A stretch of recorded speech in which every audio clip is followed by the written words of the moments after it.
கலையும் யாழின் இசையும் தும்புரு நாதமும் மதுர சங்கீதமும் சதங்கையின் ஒலியும் சங்கின் முழக்கமும் தாலாட்டின் நயமும் கோலாட்டலயமும் பச்சை கிளியின் கொச்சை மொழியும் பூ பூ பூவென குயிலின் கீதமும் கணகண கணவென மணியின் நாதமும் பால்மணம் கமழும் மழலை மொழியும் உந்தன் கனி மொழிக்கு ஈடாமோ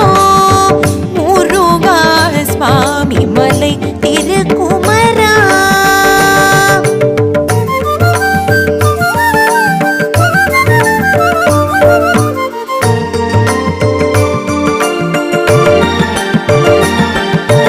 அலைக்கடல் அழகும் பனிமலை தொடரும் பாயும் நதியும் வீழும் அருவியும் கதிரவன் ஒளியும் புல்வெளி நிலவும் சிலு சிலு கூற்றும் சலசல ஓடையும்